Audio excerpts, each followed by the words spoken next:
그러면은 이제 마지막으로 페리임플란타이티스는 치주염처럼 치료하라. 요 내용을 좀 살펴보려고 하는데 무슨 내용인지 좀 말씀을 드리겠습니다. 첫 번째, 치주염과 리스크 팩터가 똑같습니다. 그렇기 때문에 환자 주의사항 똑같이 설명하시면 될 것 같아요. 자, 저희가 잘 알고 있는 에비던스 레벨 수준을 봤을 때 가장 강력한 거 오랄 하이진, 치주염의 이력, 그리고 담배죠. 요 세 가지가 치주염이나 페리임플란타이티스나 비슷하고요. 제한적인 것들이 당뇨 내지는 음주, 그 다음에 마지막으로 아직까지 명확하진 않습니다만 유전적인 부분이나 임플란트 표면, 이러한 것들이 리스크 팩터로 알려져 있어요. 자, 보시면은 환자분들 중에 이런 분들 많으시죠. 칫솔질 안 하십니다. 그리고 특히 치석이 많이 생기는 분들도 계시고요. 아드 레이쇼 보면은 거의 14배에 가까울 정도로 건강한 임플란트를 쓰실 분들이 오랄 하이진이 안 좋으면 폭증을 합니다. 페리임플란타이티스의 확률이. 거기에다가 담배를 태우신다. 뭐 담배가 100회 무익한 건 다들 아시는 거죠. 뭐 국가고시 때 기억나시죠? 잘 모르면 일단 담배 찍으면 정답입니다. 그 정도로 항상 담배는 정답에 가까운 우리 몸에 안 좋은 건데요. 당연히 페리임플란타이티스에도 안 좋습니다. 그리고 대부분 잘 이해를 못 하시는데 치주염의 이력이 왜 안 좋죠? 치주염이 있어서 뺐는데 새로 시작하는 건데 환자분들도 이해를 잘 못 하시는데요. 연구 결과가 입증을 해줍니다. 예전에 치주염의 병력이 있었던 분, 외상이나 충치로 뺀 사람이 아니라 치주염으로 빼신 분일 경우에는 거의 6, 7배 그 정도로 많은, 아드레이쇼 상으로는 3, 4배 정도 더 높은 페리임플란타이티스의 확률을 보이고 있죠. 임플란트의 수명 또한 짧아집니다. 치주염이 없었던 분보다 치주염이 있었던 분들은 점점 더 임플란트 수명이 짧아지는 걸 보실 수가 있어요. 자, 중요한 겁니다. 여기서 메모해 주세요. 예전에 치주염으로 발치를 하셨어요. 자, 임플란트 이제 심어야 됩니다. 그때 반드시 주변을 한번 둘러보세요. 프로빙을 쭉 하시고요. 레지듀얼 포켓, 잔존 치주낭이 5mm 이상 존재하는 부위가 있다라고 하면은 새로 심은 임플란트에 페리임플란타이티스가 생길 확률이 현저히 높아집니다. 그때는 반드시 딜레이 하거나 아니면 일단 심고 덮어 놓으신 다음에 치주염 치료를 먼저 하시고 그 다음에 구강 내에 노출하라는 것이 많은 학자들의 권장 사항이에요. 절대로 치주염을 해소하지 않은 상태에서 진행하시면 위험할 수 있습니다. 영국의 도너스 교수님께서는 페리오 2000이라고 하는 아주 강력한 임팩트 팩터를 갖고 있는 논문에 빨간 신호등, 노란 신호등, 초록 신호등 기준으로 이 임플란트를 지금 심을 것인지, 지연할 것인지, 심지 않을 것인지 뭐 이렇게 권장사항을 했습니다만 뭐 대한민국 상황에서 심지 않을 상황은 없죠. 다 심어야죠. 그렇기 때문에 결국은 다 심어야 되는데 항상 마음의 준비는 하라는 뜻입니다. 자, 만에 하나 생겼어요. 생기면 안 되지만 환자분이 페리임플란타이티스가 생겼습니다. 어떻게 접근할까요? 치주염 치료랑 비슷할 수밖에 없습니다. 물론 많은 학자들이 제안은 했어요. 랑이라고 하는 유명한 치주의 대가 교수님이 프루빙 뎁스와 BOP 그리고 본로스를 기준으로 시스트, Cumulative Interceptive Supportive Therapy라고 하는 되게 멋있는 이름을 가지고 이 알고리즘을 주셨습니다. 프로빙 해보시고요. 본로스 본 다음에 A, B, C, D. A, 간단하게 처치. B, 화학적으로 처치. 3, 로컬 시스테믹 항생제 들어가고 전문가에게 리퍼. 마지막 D, 요거는 수술이 들어가는 거죠. 뭐 이런 방법으로 알고리즘을 하거나 아니면 뭐 미시간 대학의 홈레이왕 교수님처럼 임플란트에 모빌리티가 있는가 없는가를 기준으로 있으면 제거고 없다. 그러면은 본로스가 얼마나 있느냐. 이런 식으로 하나하나 질문을 던지는 과정에 의해서 치료 방법을 제시하기도 하고요. 또 이티아노지. 원인이 뭐냐. 그냥 뼈가 녹은 게 아니라 그 뼈가 녹은 원인이 뭐냐. 바이오 메케니컬이냐, 바이올로지컬이냐, 아니면 컨비네이션이냐. 이런 것들을 보고 하자는 거죠. 어쨌건 간에 치주염 치료랑 비슷한 방법으로 치료를 하시게 될 겁니다. 뭐 워낙 치주염에 대해서는 많은 강의를 들으셨기 때문에 그 부분을 자세하게 들어가진 않을 거고요. 간단한 제목과 케이스 위주로 한번 살펴보도록 하겠습니다. 첫 번째, 치주염 치료가 두 개로 나뉘는 건 다들 아시죠? 비외과적 치료, 그리고 피를 보는 관혈적 서지컬 치료, 이 두 가지입니다. 넌 서지컬, 비외과적은 또 다시 두 개로 나뉘죠. 첫 번째는 기계적 치료, 흔히 말하는 SRP입니다. 스케일링과 루트 플레이닝. 루트 플레이닝도 피가 나던데요. 네, 그것도 피가 날 수는 있는데 잇몸을 막 적극적으로 여는 게 아니기 때문에 걔는 비외과 쪽에 일단은 포함을 시킬 거예요. 미케니컬하게 청소를 하는 겁니다. 두 번째, 거기에다가 항생제를 넣어가지고 약 쪽으로, 약용으로 세균을 줄이자. 이 두 가지가 넌서지컬 테라피죠. 자, 넌서지컬 테라피를 하려면 일단 도구가 좀 특별한데요. 임플란트 표면을 저희가 뼈랑 잘 붙게 하려고 여러 가지 산화막도 넣고 UV 처리하고 러프 서피스 만들었는데 이게 뼈랑 덮여 있어야 되는데 노출됐어요. 그러면 그게 오히려 치태를 많이 끌어들입니다. 그렇기 때문에 임플란트 표면을 청소하실 때에는 특별한 도구들이 필요해요. 플라스틱, 타이타늄 큐렛, 캐핑이 되어 있는 울트라소닉 스케일러, 아니면 카퍼가 들어가 있어서 조금 강도가 떨어지는 그러한 스케일러, 아니면 에어 파우더가 들어가 있는 팔리셔 등등의 도구들. 지금 사진에 보여드린 것처럼 특별한 타이타늄 큐렛, 카퍼가 들어가 있는 큐렛 다 좋아요. 근데 해보시면 아시겠지만 요거 큐렛 가지고 돌아가면서 닦기 진짜 어렵습니다. 그래서 저는 뭘로 하느냐? 사실 저는 이 큐렛을 잘 쓰진 않고요. 울트라소닉으로 그냥 해결해요. 울트라소닉 중에 캡이 씌워져 있는 것도 있고요. 카퍼 소재가 들어가 있는 것도 있고요. 임플란트용으로 이제 되게 힘이 없는 그런 스케일러도 있어요. 그래서 보면은 이게 닦이는 건가 싶을 정도로 좀 약합니다만 임플란트 표면에는 훨씬 더 안전하죠. 저희가 약 거의 한 8년쯤 전에 연구를 진행한 적이 있었습니다. 임플란트 일반 표면과 카퍼가 들어가 있는 스케일러, 그리고 기존의 스케일러를 가지고 한번 청소를 해봤더니 미세현미경에서 스크래치가 어마어마하게 생기는 걸 본 적이 있어요.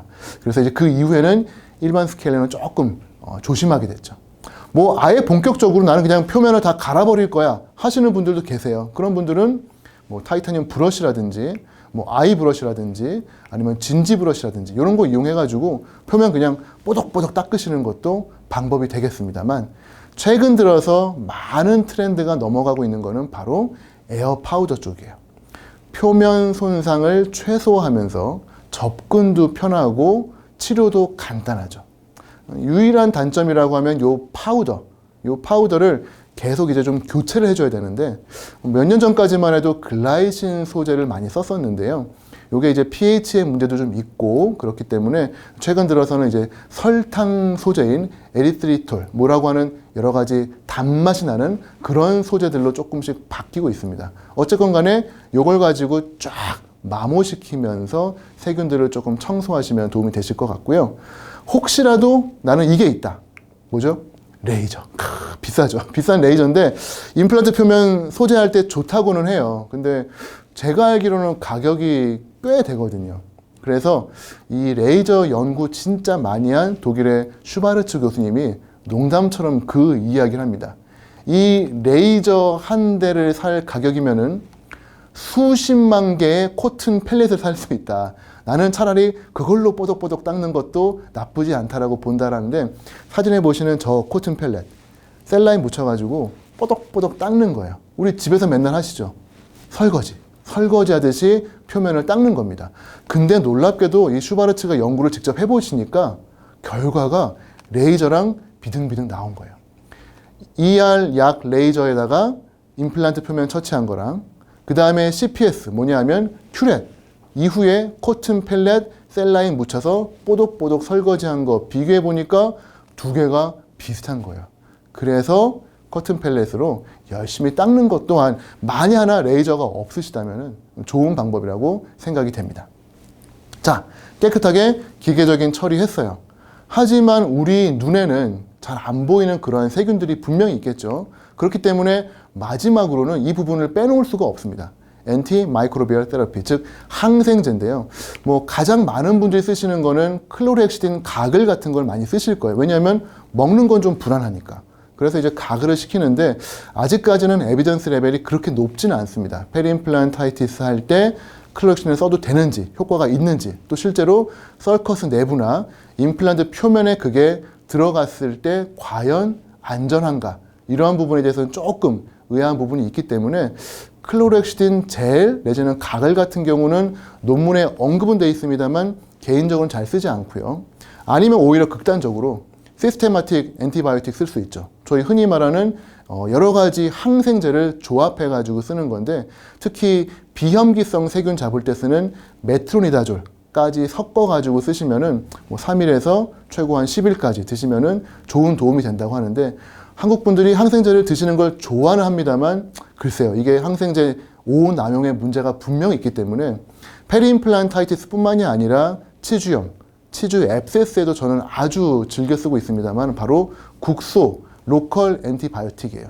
뭐 회사로는 전 세계적으로 여러 가지 회사가 있습니다만 개인적으로는 제가 국내에서 쓰는 제품이 있습니다. 많은 선생님들이 저한테 많이 물어보세요. 그런 거 문제 생겼을 때 어떻게 쓰세요? 라고 해서 오늘 제가 하나 샘플을 가지고 나왔습니다. 제가 회사명을 말씀드릴 수는 없습니다만 이 제품 같은 경우는 흔히 환자분들이 뭐라고 기억을 하고 있냐면 노란 주사라고 기억을 하고 있어요. 보시면은 꺼내서 봤을 때 실제로 노란색입니다. 노란색의 주사로 되어 있고요. 일회용입니다. 요거 이제 여러 환자한테 배분하시면 좀 위험할 수 있고요. 요거는 일회용으로 환자 한 명에게 제한적으로 쓰시면 좋겠습니다. 앞에 있는 캡을 제거를 하시고요. 요게 이제 요 얇은 썰커스 내에 들어가는 0.5mm 정도의 두께예요. 요거를 환자 썰커스를 따라서 쭉 넣으시면서 요거를 이제 마치 주사 놓듯이 쭉 짜 넣으시면 되는데, 이게 약간의 클리니컬 팁입니다만 살살 넣으면 환자분들이 별로 안 아파하세요. 그러면은 약간 좀 만족감이 떨어지시는 것 같아서 조금 아프라고, 저희 원래 엉덩이 주사도 좀 아파야 막 주사를 맞았구나 그런 게 있잖아요. 그래서 저도 넣을 때 조금 세게 넣습니다. 그러면 또 잘 들어가기도 하고 많이 빨리 넣을 수 있죠. 그래서 부위에다 쭉 넣어주세요. 혹시라도 다른 부위의 임플란트에 건강한 부위가 있다, 저는 거기도 넣습니다. 거긴 멀쩡한데 왜 넣어요? 임플란트 메인터넌스에 써 있어 여러 가지 레커멘드가 있는데 주기적인 로컬 엔티바이오틱 주입도 분명히 논문 중에 하나예요. 그래서 잘 됐다, 남는 거 어차피 버리긴 아까운데 염증 난 부분도 넣고 건강한 부분에도 넣어드리자 라고 해서 저는 여러모로 아주 유용하게 잘 쓰고 있습니다. 대개 일주일 정도면은 해소가 되시고요. 특히 저희 연구에 따르면은 요 잇몸 안에 남아있는, 썰커스 안에 남아있는 미노사이클린의 요 성분이 최고 2주 이상 가기 때문에 크게 걱정하지 마시고 국소적으로 도포하시고 기다리시면 됩니다. 이게 과연 근거가 많은 건가요? 네, 근거를 좀 보여드릴게요. 근거 보시면은 메트로니다졸, 벤조에이트, 미노사이클린, 테트라사이클린, 독시사이클린 정말 많은 로컬 엔티바이오틱이 있습니다만 개인적으로 제가 이 제품을 즐겨 쓰는 이유는 제가 직접 임상 연구를 통해 가지고 그 효과를 체험했기 때문이에요. 2012년도에 제가 진행했던 연구입니다. 환자분에게 일반적인 치주염 치료 시에 한쪽 수술 때에는 이 항생제를 넣지 않았었고요. 한쪽 치료 때에는 그 항생제를 넣었었죠. 과연 그 차이가 얼마가 있겠어라고 했는데 놀랍게도 딥포켓, 부위가 정말 심했던 부위일수록 포켓의 개선율이 좋아졌습니다. 항생제가 재생 효과까지 과연 있을까? 글쎄요, 그 기전은 아직까지는 정확하게 알 수는 없습니다만 일반적인 치주염 치료에 분명 도움이 되는 것은 확실한 것 같아요. 얼마 전에 우리 연세대학교 치주과에서 또 좋은 연구가 나왔습니다. 저널 오브 덴탈 리서치라고 하는 누누이 말씀드리는 임팩트 팩터가 아주 높은 치과 저널에 퍼블리시가 됐죠. 플라시브 페리오클린과 실제 액티브한 페리오클린을 넣었을 때 페리임플란타이티스 부분에 있어서 훨씬 월등하게 좋은 포켓 뎁스 개선 그리고 재생률을 보였다라고 나와 있기 때문에 이런 어떤 재료에 대한 확신을 가지고 임상적으로 많이 사용을 하고 있습니다. 특히 반복 주입이 좋은 게 환자분들이 이제 찾아와서 먼저 얘기해요. 어떠셨어요? 많이 가라앉았어요. 좋습니다. 가세요. 그런데 다시 오세요. 왜요? 그때 뭐 노란 주사 예. 한 번 더 그럴까요? 앉으세요. 간단하죠. 제 입장에서는 체어 타임 짧고 효과 좋고 그렇기 때문에 아주 임상적으로 루틴하게 잘 사용을 하고 있는 방법입니다. 케이스 한번 보여드릴게요.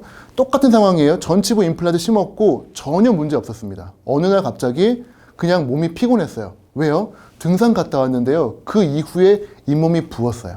모르겠습니다. 세균일 수도 있고 안에 있는 세멘트일 수도 있는데 어쨌건 안정화되어 있다가 시한폭탄처럼 트리거가 생긴 거예요. 등산.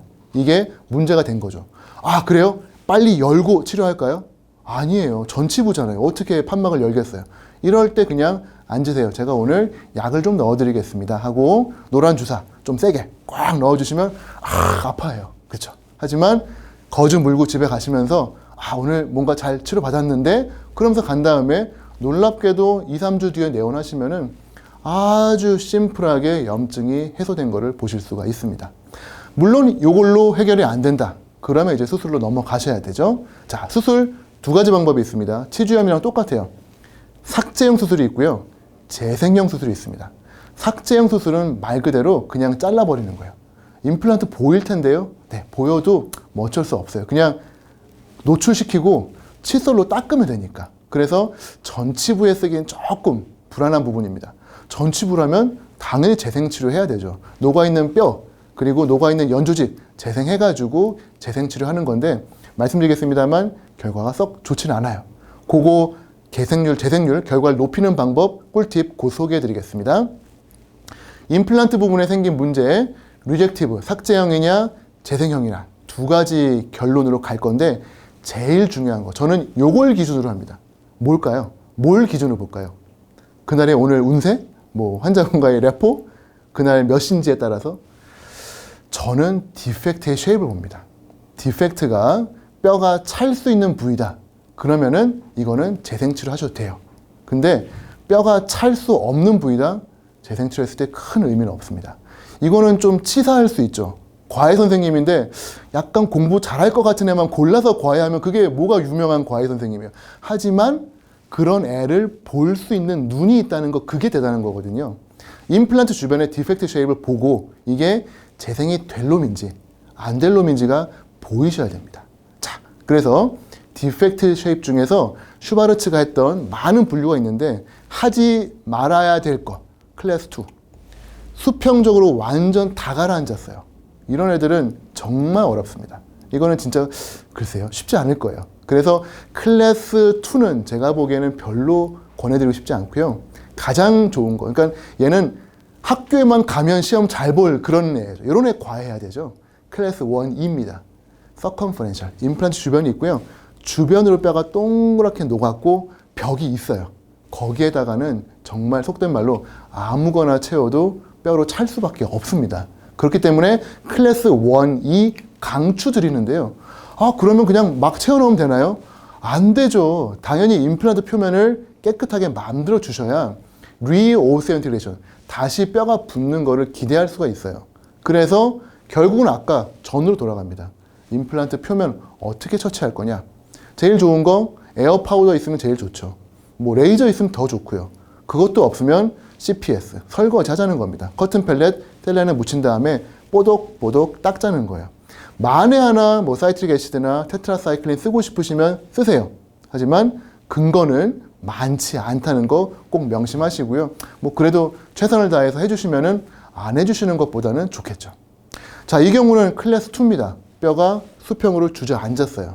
뼈 재생 잘 안 돼요. 이런 경우는 그냥 깨끗하게 청소해 주시고 임플란트 비쳐 보일 거예요 라고 미리 경고 같은 경고를 해주셔야 됩니다. 왜냐하면 한 달 뒤에는 잘 안 보여요. 잘 덮여서 잘 된 것 같습니다만 1년, 2년 지나면은 그 포켓이 리덕션, 안정화가 되면서 임플란트 아래에 있는 어버트먼트, 심지어는 픽스처가 이렇게 보이기도 해요. 흉하죠. 네, 아무래도 흉한데 환자분들한테 빼실래요? 좀 더 쓰실래요? 그렇게 반드시 물어보시고 한 결과이기 때문에 이 경우에는 크게 문제 없이 환자분이 용납하실 것 같습니다.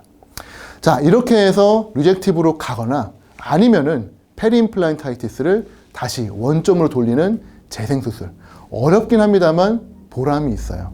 근데 일단 궁금하신 거는 임플란트 표면에 한번 탈이 났는데 거기에 뼈가 또 붙습니까? 네, 100%는 아니에요. 하지만 최근 들어서 나오는 많은 연구들, 특히 스웨덴에 있는 린데 교수님 등의 연구들, 그리고 슈바르츠 등의 연구를 따르면은 한 번 노출됐던 임플란트 표면입니다만 잘만 재처리가 된다면은 꽤 높은 수준으로 뼈가 찰 수도 있다라고 하기 때문에 희망을 갖고 재생치료를 하자는 거죠. 환자분이 오셨는데요. 임플란트가 앞에 거는 완전 탈났어요. 뒤에 거는 지금 위에 크라운만 다시 하면 됩니다. 어떻게 하시겠어요? 하나 빼고 새로 심고 쓰시나요? 아니면 두 개 다 빼시나요? 아니면 그냥 뭐 틀니로 가시나요? 저 같은 경우는 일단 열어봅니다. 왜? 디펙트를 보셔야 돼요. 디펙트의 컨피규레이션이 뼈가 찰 디펙트다. 그러면 한다는 거죠. 지금 버컬 쪽에서 보니까 익스터널 타입이고 해서 아주 많이 찰 것 같지는 않습니다만 다행히도 위에서 보니까 클래스 1E로 볼 수 있어요. 메지알, 디스탈, 링구알 쪽이 월이 있습니다. 이런 경우에는 땡큐예요. 이런 경우에는 뼈 잘 채워 넣고요. 뭐 필요한 경우에는 멤브레인 덮으시고 잘 덮어주신 다음에 한 2달 정도 있다가 재평가할게요 라고 해서 크라운 없이 지내세요. 그리고 나서 2달 뒤에 오시면은 놀랍게도 꽤 많은 경우 임플란트가 안정화가 됩니다. 그리고 나서 옛날 보철물 그대로 연결하면 다시 원점으로 가는 거예요. 그래서 저 같은 경우는 이때에는 꼭 크라운을 다시 만들어줍니다. 뭔가 원인이 크라운에 있었을 수도 있기 때문이죠. 아까 제가 말씀드린 프라움 교수님의 되게 재밌는 사례인데요. 프라움 교수님이 이발사라고 한번 가정을 해볼게요. 이발소를 열었습니다. 자, 우리 이발소는 20달러예요. 약 한 2만 원 정도 하는 거죠. 20달러에 머리를 깎습니다라고 자랑을 하고 있는데 어느 날 앞에 이발소 하나 더 생겼는데 얘네들이 10달러에 한대요. 절반 가격이잖아요. 손님들이 다 글로 가버렸어요. 망했구나. 나도 그럼 낮춰야 되나? 라고 하는 시점에 이상하게 1명, 2명 다시 손님들이 돌아오는 거예요. 그러면서 새로운 아이디어가 떠오릅니다. 프라움 교수님이 큰 간판을 내걸었어요. 앞집에서 망친 머리 고치는데 100불. 이런 식으로 하는 거죠. 무슨 말씀인지 알겠죠? 임플란트를 하다가 탈이 나는 경우 이거 고치는 게 오히려 돈이 더 많이 들고 힘든 거예요. 그렇기 때문에 나름대로 좁은 시장이긴 합니다만 이거를 하실 수 있다고 한다면은 환자분들한테 꽤 좋은 어떤 선물이 될 수 있지 않나 생각을 합니다. 많은 연구들은 없습니다만 프라움 교수님을 주축으로 해서 임플란트, 탈난 임플란트를 치료해서 살리는 분들이 계세요. 케이스 한번 보시면은 근거가 조금 부족할 수 있습니다만 다 넣어요. 프라움 교수님의 비결 다 넣습니다. 자, 일단 열고요. 표면 깨끗하게 하고 본그래프트예요. 그 다음에 페리오클린 넣고요. 엠도게인 넣고요. PDGF라고 하는 되게 좋은 성장인자 넣고요. 멤브레인 넣어요. 그리고 연조직 이식까지 해요. 이거 못 살리면 이상한 거죠. 하지만 어쨌건 간에 앞에서 망친 머리 고치는데 얼마? 100불. 이렇게 해가지고 했더니 보세요. 지금 6년 넘게 뼈가 짱짱하게 유지가 잘 되고 있죠. 이런 식으로 임플란트를 잘 살려가지고 쓰는 것 또한 제 생각에는 분명히 괜찮은 치료 옵션이라고 생각을 합니다. 저도 역시 이 환자분한테 그런 치료를 해드렸어요. 다른 병원에서 임플란트 하셨는데 뼈가 확 녹았죠. 일단은 디펙트 보셔야 됩니다. 컨피규레이션이 좋으면 하는 거고요. 안 좋으면 안 하시는 게 나은데 이 경우에 1E 괜찮아요. 뼈가 들어갈 수 있을 것 같아요. 그래서 뼈를 넣는데 아까 보여드린 프라움 교수님처럼 좋은 거 다 넣는 겁니다. 본그래프트에다가 엠도게인이라고 하는 성장인자까지 섞어서 넣어요. 이게 가능해요? 가능합니다. 임플란트가 구강 내에서 기능한 지 3개월이 지나면은 그때부터는 자연치아로 간주가 되기 때문에 치조골 이식술, 보험 치료가 돼요. 그래서 이 골이식과 엠도게인을 해가지고 임플란트 주변에다가 넣습니다. 이때 저 같은 경우는 본그래프트랑 엠도게인을 잘 믹스해가지고 약간 눅진눅진하게 찰흙처럼 만들어서 그렇게 적용을 하는데 적용이 꽤 쉽습니다. 예쁘게 잘 들어갔죠. 원하신 경우에는 추가적으로 멤브레인 넣어가지고 아예 GTR로 수납 내리셔도 될 것 같아요. 어쨌건 이렇게 해서 수처하면 끝이죠. 물론 이상적인 경우에는 크라운을 좀 제거하시면 좋겠습니다만 다른 병원에 사셨다거나 손대기가 좀 어려운 경우에는 그냥 두셔도 나쁘지 않게 본그래프트가 잘 재생이 됩니다. 물론 결론은 몰라요. 저게 100% 뼈가 다시 붙느냐? 그거는 조직으로 봐야 되는데 그런 연구는 아직 많지가 않습니다. 따라서 엑스레이 상으로는 일단 뼈가 찼죠. 그래서 요거를 리오세오인테이션이라고 부르기보다는 저희가 그냥 본필, 레디오그래픽 본필이라고 표현하는데 방사선에서 뼈가 찼네요 라고 표현을 하고 있습니다. 우리나라의 박종문 교수님도 이런 연구를 하셔가지고 메디슨이라고 하는 저널에 퍼블리시 하셨었죠. 임플란트 부분에 탈이 났었는데 이 부분에 엠도게인과 본그래프트 같이 섞어가지고 재생치료 시행하셔가지고 잘 쓰신 케이스가 얼마 전에 보고가 됐습니다. 이외에도 비슷한 케이스인데요. 이 환자분 같은 경우는 공보이 시절에 다른 선생님이 임플란트 심어줬었대요. 근데 보시면은 페리임플란타이티스가 좀 심하게 와 있죠. 그래서 열어보니까 요거는 그냥 치주염의 문제라기보다는 약간 미숙한 이유로 임플란트가 좀 팔라탈로 치우쳤던 것 같아요. 거기에다가 크라운이 좀 너무 오버 컨투어가 돼 있죠. 그래서 크라운을 좀 제거해 보니까 보시는 것처럼 임플란트가 좀 팔라탈로 치우쳐져 있습니다. 고민했어요. 크라운 자체가 약간 버선처럼 생겨 있으니까 이게 분명히 오랄 하이진이 안 될 것 같아서 고민하고 말씀드려서 그냥 제거를 했습니다. 그래서 임플란트를 아주 손쉽게 제거했고요. 요즘 이런 제거 키트는 많이 나와 있는 거 다들 아시죠? 제거하고 그 다음에 판막을 한번 열어봤어요. 보니까 그 크라운 눌려 있었던 만큼 연조직이 눌려 있고요. 더 재밌는 거는 그 아래 뼈도 똑같이 눌려 있더라고요. 그래서 이거 크라운으로 잇몸 누르는 거 별로 좋은 건 아니구나 라는 걸 깨달았던 그런 케이스입니다. 어쨌건 사이너스와의 거리가 좀 애매했고 임플란트를 그쪽 처음에 심어준 그분한테 아마 다시 하고 싶어 하는 것 같아서 오늘은 간단하게 이제 ARP라고 하는 알베올라 리치 프리저베이션 해가지고 심플하게 마무리 해드렸습니다. 그리고 나서 엑스레이 보시면은 아주 평평하게 뼈가 잘 들어간 거 보이실 거예요. 이것도 이제 이런 식으로 임플란트 환자분들 오셨을 때 프로빙 해보시고 각화치의 양 보시고 다양한 평가하신 다음에 결정하시면 되는데 제가 여기서 하나 추천드리고 싶은 거는 프로빙 외에 저희가 놓쳐야 되지 않을 부분이 바로 베스튜뷸입니다. 이 부분은 제가 GBR 다시 계획했던 게 베스튜뷸이 나쁘지 않아요. 근데 종종 페리임플란타이티스가 이상하게 베스튜뷸이 없습니다. 각화치은도 없고요. 부착치은도 없고. 그게 원인인지 아니면 이게 결과인지는 알 수 없습니다만 어쨌건 그 부분을 해소 안 하면은 또 재발할 수 있거든요. 그래서 저는 에들란 메이어 테크닉이라는 걸 아주 많이 하고 있어요. 자, 이 환자분 한번 볼게요. 임플란트 심었는데 임플란트 부위에 계속 불편감이 있어요. 제가 보여드릴게요. 당겨가지고 보여드립니다. 보면은 어때요? 이게 움직임이 다르죠? 원래 베스튜뷸이 있어야 되는데 거의 크라운에 착 붙어 있어요. 무슨 말이냐? 베스튜뷸이 없어요. 왜? 부착친이 없으니까. 이 환자분은 베스튜뷸로 플라스티를 해야 되는데 원칙적으로는 APF와 FDG를 해야 됩니다만 그거 힘들잖아요. 그쵸? 그래서 에들란 메이어 테크닉을 합니다. 상피를 살짝 들어 올리고요. 하방을 쭉 내려요. 그러면은 뼈가 노출된 정도로 좀 무섭긴 합니다만 이렇게 해놓고서는 그 상피를 잘 펴서 덮어주시면은 필요한 경우에는 코팩이나 수차 같은 걸로 조금 마무리해 주시면은 불과 2주 만에 왼쪽처럼 그리고 6개월 뒤에는 오른쪽처럼 생겨요. 분명히 베스튜뷸이 없는 거 기억하시죠? 베스튜뷸이 생겼습니다. 저게 각화치인인가요? 그렇진 않아요.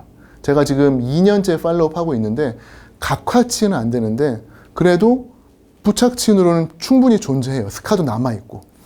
어떠세요? 환자분 너무 좋아합니다.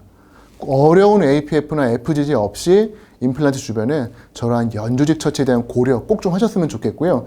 이거에 대한 자세한 노하우는 저희가 얼마 전에 썼던 논문 Technical Note on Vestibular Plasty 요 논문을 찾아보시거나 아니면 유튜브 들어가신 다음에 에들란 메이어 테크닉 검색하시면은 제 수술 영상들이 꽤 많이 올라가 있을 거예요. 한번 보시고 참고하시면 좋을 것 같습니다.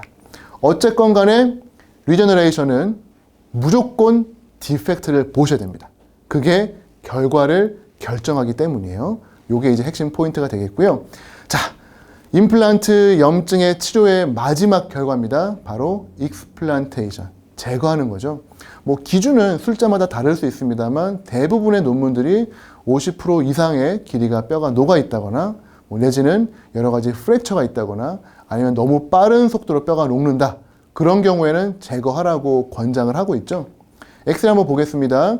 47번 부위인데요. 자연치랑 묶여있던 임플란트인데 덜렁덜렁해요. 이런 건 별로 쉽죠. 그냥 어렵지 않게 잡고 빼면은 그냥 쑥 빠집니다. 옛날 임플란트에 보시면은 뭐 스크류와 같은 나사 형태도 거의 없이 그냥 실린더 타입이죠. 이런 게 뭐 탈도 나긴 합니다만 빼기도 쉬워요. 뭐 내지는 어려운 경우도 종종 있죠. 이러한 형태로 길고 나사가 긴 형태는 제거할 때 조금 어렵습니다. 특히 이제 상부에 프랙처가 있어가지고 탈이 난 건데 보철을 아무리 다시 한다고 한들 요거를 살려서 쓸 수가 없죠. 그래서 요건 정말 너무 속상합니다만 제거를 하셔야 돼요.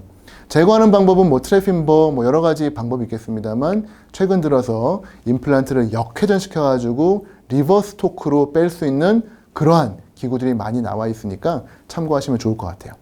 기회가 돼가지고 요 임플란트를 쌤으로 한번 현미경 촬영을 해봤던 기억이 나는데 그때 봤더니 이 임플란트 빼는 과정 중인지 아니면 평소 사용 중에 그랬는지 몰라도 되게 미세하게 작은 크랙들이 들어가 있는 것들을 봤던 그런 기억이 있습니다.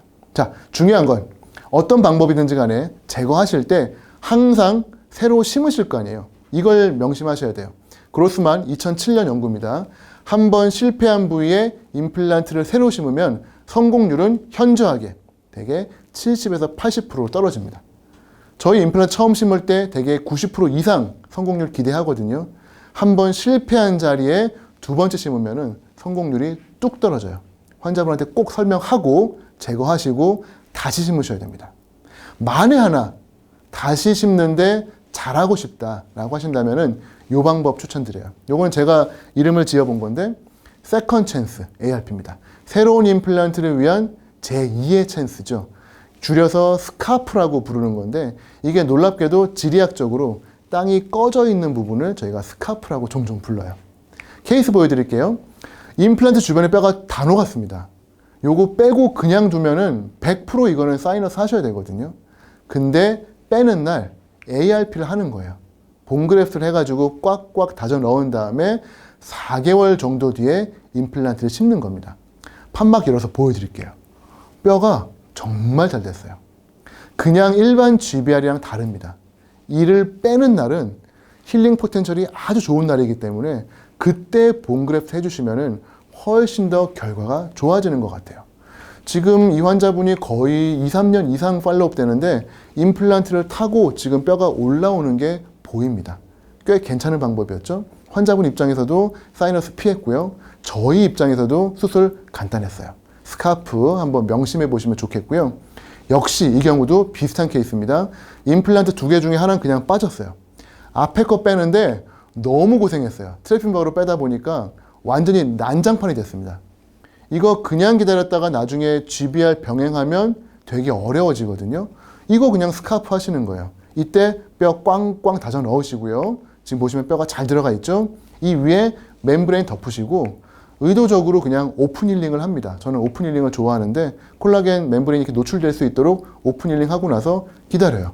4개월. 그리고 나서 내원시키면은 오픈 힐링 된 만큼 각화치은 잘 만들어져 있고요. 잇몸 열어보면 아마 깜짝 놀라실 거예요. 뼈가 이렇습니다. 아까 그 디펙트 기억나시죠? 이게 완전히 플랫할 정도로 뼈가 재생이 돼 있어요. 여기에 임플란트 새로 심어요. 그러면은 좋은 뼈에 좋은 각화치은. 아까 말씀드린 대로 임플란트 2번째 심으면 성공률 떨어진다고 했지만 이런 경우면은 글쎄요. 제 생각에는 꽤 오래 갈 거라고 생각합니다. 페리임플란타이티스 제거하는 경우에 이 스카프 항상 명심해 주시면 좋을 것 같아요. 자, 이제 슬슬 마지막 결론을 좀 말씀드려야겠는데요. 뭐 여러 가지 치료 방법 다 좋습니다만 제일 좋은 의사는 이 모든 질병을 처음에 예방하는 거죠. 지금 많은 부분이 프라이머리 프리벤션의 중요성을 강조하고 있습니다. 프라이머리 프리벤션이 뭘까요? 치은염, 치주염의 예를 들어봤을 때 건강한 상태에서 치은염으로 갑니다. 그 다음에 치주염이 왔어요. 치료해요. 다시 돌아오지 못하게 하는 걸 저희가 2차 예방이라고 하는데 1차 예방을 하자는 거예요. 아예 처음에 넘어가지 못하게. 치태가 있을 때 바로 제거해서 치은염조차 못 가게 하는 게 1차 예방입니다. 임플란트도 마찬가지예요. 임플란트 심었어요. 여기서 페리임플란트 뮤코사이티스 갑니다. 뼈가 녹으면 페리임플란타이티스가 되겠죠. 근데 여기서 멈추는 거예요. 2차 예방이 아니라 1차 예방에서. 근데 많은 논문들이 이야기합니다. 1차 예방을 할 수 있는 가장 좋은 포인트, 사인은 뭐냐? 내가 심은 임플란트에 BOP가 있다. 이때는 액션을 취하다. 왜냐하면 넘어가고 있는 시점이라고 하는 거죠. 즉, 내가 심은 임플란트 주변에 피가 보인다. 자연적인 출현이건 BOP, Bleeding on Probeing과 간에 염증이 생겼다는 사인인데 이때는 반드시 무언가를 치료하셔야 됩니다. 이렇게 함으로써 프라이머리 예방, 세컨더리 예방, 꼼꼼하게 함으로써 여러 가지 많은 문제점들을 미리 예방하시면 좋을 것 같고요. 얼마 전에 이 여러 가지 대가들이 모여가지고 하나의 진단 기구를 놨는데 이게 임상에서 쓰기는 조금 어렵습니다. 좀 복잡하게 만들어져 있습니다만 임플란트 디지즈 리스크 어세스먼트, 이드라라고 부르는 건데요. 이런 그림상에서 이 환자분의 치주염 병력, BOP의 퍼센트, 프루빙 뎁스가 5mm 이상인 부분의 개수, 그다음에 본 레벨과 나이와의 관계, 치주염의 진행 정도, 오랄 하이진이 좋은가, 보철물과 뼈와의 길이 1.5mm가 넘었는가 안 넘었는가, 그리고 결정적으로 인브레이저가 뚫려 있는가, 시멘트형인가, 크라운 스크류형인가, 이런 걸 가지고 점을 찍어서 환자를 그래프를 그리고 여기에 맞게 진단, 예방을 하면 좋다라고 하는데, 물론 임상가 입장에선 바쁜 임상 중에 어려우시겠지만 최소한 이 중에 몇 가지만이라도 키로 좀 보시면서 환자분을 보실 때 항상 유념하시면은 앞으로 임플란트 마음껏 심으시되 골치 아프거나 속상한 일들이 좀 적게 할 수 있지 않을까 생각합니다. 저는 이번 시간 임플란트 치주염인 듯 치주염이 아닌 듯 하지만 결국은 치주염과 같다는 내용으로 간단하게 강의를 해드렸습니다. 경청해 주셔서 감사합니다.